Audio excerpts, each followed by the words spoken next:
Y'all thought you could get rid of me, but I'm back. In the last 8 months, I've went from Nepal to Kuala Lumpur to Cambodia, now back to India.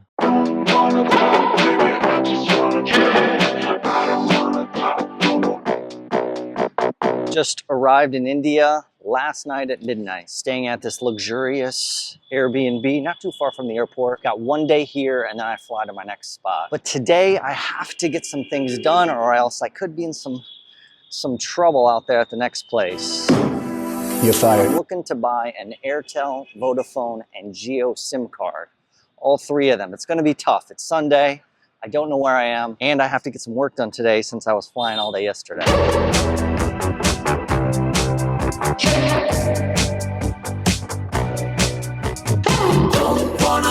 Baby, I just wanna dance. Feels very good, very, very good to be back in India. I'm gonna just do a walk to the first Airtel store. It's maybe 20 minutes. Not exactly the most beautiful area, but I don't wanna say it feels like home. I feel a certain connection with India. Maybe I'm gonna try to explain it today or someday. Yeah, it has its downsides. I will be the first to admit. It's not the cleanest place. It's not the safest place. It can be a real challenge to get used to the amount of noise and people. There's always a chance you're gonna eat something that looks delicious, but gets you very, very ill. You do have to always kind of be on your game and be on the lookout for someone trying to take advantage of your idiocy because you've never been here or you don't know what's going on. There's always a chance you're gonna get hit by a bus or guy on a scooter, tuk-tuk guy. But, you know, I think one of the things is that, oh my God. Hello, sir, nice goat. She's cute. Baby. Baby? 3? 3. Okay. Okay. Okay, let me get you. Thank you, sir. Okay. I think the first reason why I feel such a connection with India, it reminds me of that quote from The Great Gatsby. I like large parties. They're so intimate. At small parties, there isn't any privacy. The fact that there's just so many people and everyone's doing their thing, I can walk around with the camera and feel very free to take things that are beautiful without disturbing people. The second thing is that I think Indians have a social personality that's similar to Americans. Like, we're pretty social people. When we see someone on the street, it's not weird to be like, yo, what's up, man? And it's like that in India too. If you're riding a train, super normal just to really make friends with the people who are sitting in your berth there, share food. By the time I've ridden from like Bangalore to Goa with some people, it's like, you know, they're some of my favorite people in all of India still. Enjoy it. Thank you. Delicious. Thank Yeah. And then there's also just the history. These historical temples, these forts, these palaces where people, you know, ruled, murdered, cheated, and, you know, did amazing things too. Oh, I should also say that the way of life is very different too. There's a focus on inner life and religion and Hinduism and enlightenment, that kind of thing. Ooh, some of these foods look good. I'm gonna go for one.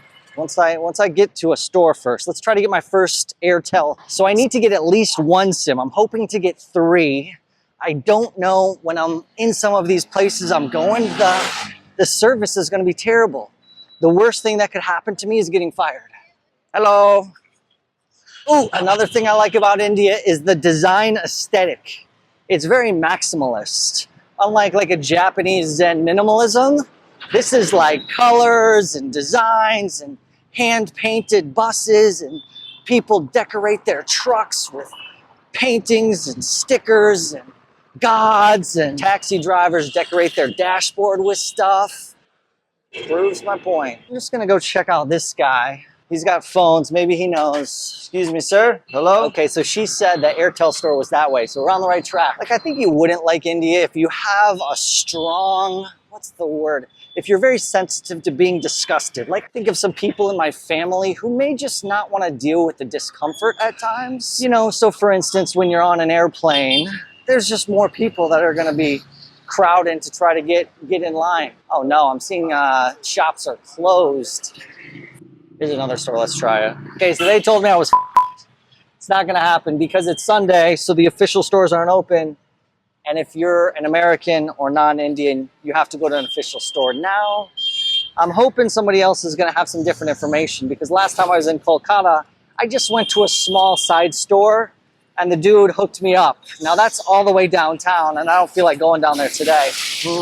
I guess I could, if I were to postpone my trip, or I try to go there Monday too. That's another option. At this point, I should stop the video and say the reason why I'm trying to get 3 SIM cards is because I've got this epic trip planned.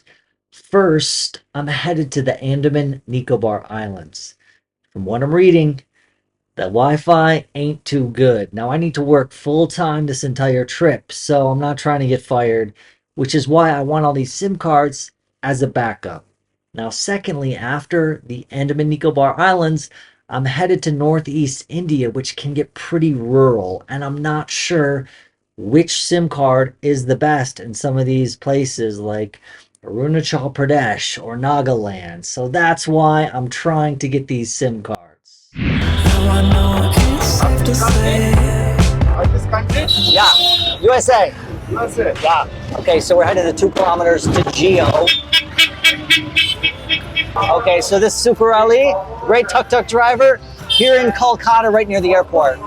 Thank you, brother. Good luck. Okay, so you can't get an official SIM card at a place like Geo here. We have to keep trying. I Googled also the airport. If there was a SIM card place, there's not, so I didn't miss it there. But I got my taxi driver, so we'll keep going. Thank you very much. So we're gonna go to the Vodafone store now and see. So he was saying that there are more restrictions now on getting SIM cards in India because of illegal activity. Now, I think he just isn't aware of the solutions. That has always been the case. It has always been a bit difficult to get SIM cards in India now. Okay, so I went to another SIM card store and they also said you have to go to an official store. Well, Vodafone stuff is not open. That's I give this.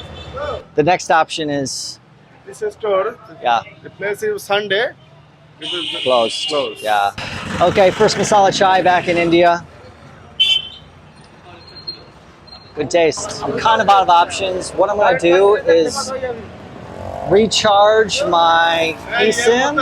I found an Airtel store in Andaman, so I'm going to try to come in on the flight, go to the Airtel store, get a SIM card, then go to the ferry. I've already booked my ferry. This is the problem with planning ahead. You can get like this, especially in India. Like, ideally, I would just bump my flight to Tuesday and everything would be fine. So these kind of defeats are discouraging for sure. I would have liked to get 1, 2, 3, or at least 1 SIM card. But it's my own fault not realizing today would be a Sunday. However, in India, you can always get your problem solved. May not be today, might not be fast, might not be cheap, but it can make it happen. So we're going to Andaman tomorrow. It must be by a temple. So tomorrow we're headed to the Andaman Islands, and I'm looking forward to some beach time. You know, at the very least, it could ruin my trip because if I don't have good Wi-Fi at the hotel, I'm gonna have to leave Havelock Island to get a new hotel, lose a bunch of money. However, I don't think that's gonna happen. But we'll see. If you have any questions, let me know in the comments. And if you figured out how to get a SIM card in Kolkata 2024, let me know. So I saw that there's a restaurant on site, which we are gonna try because we're ready for some Indian food after being back for so long. Oh, looking good. Nice. First Indian meal back in India.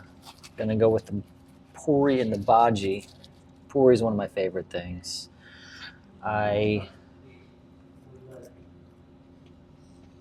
Good taste. Puri is so chewy, flaky.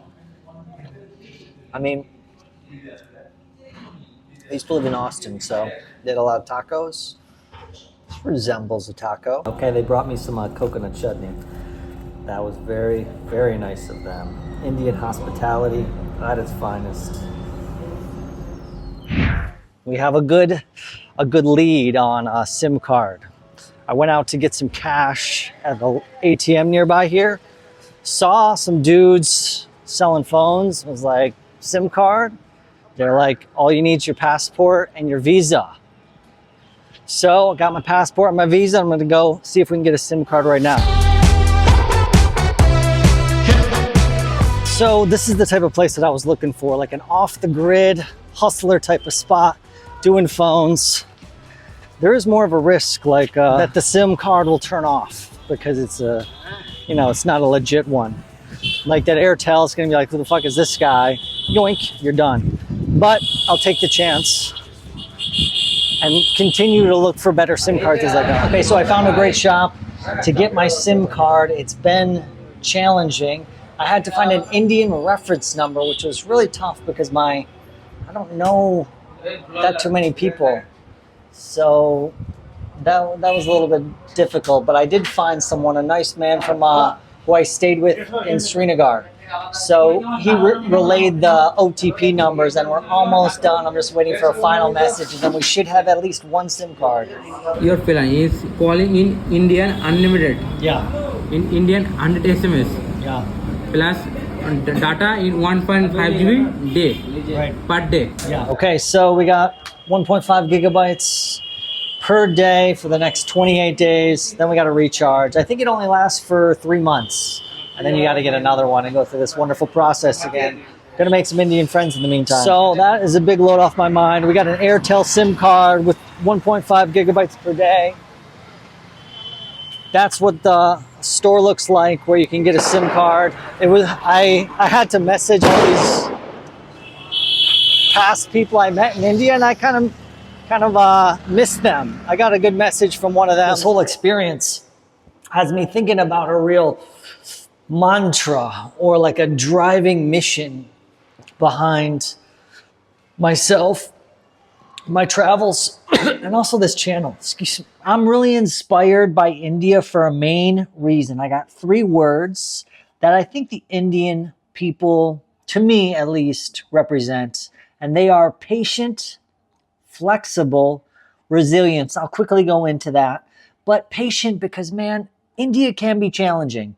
However, the people seem very cool with it. Secondly is flexible. Like, you watch how Indian people like build a cart or handle a problem, make it a creative solution. And then finally, resilient. Like in India, you can always get things done.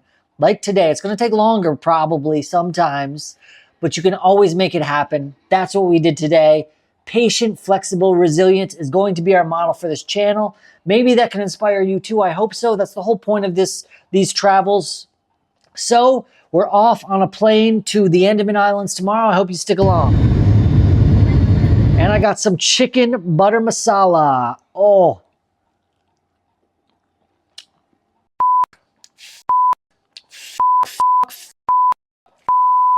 So good.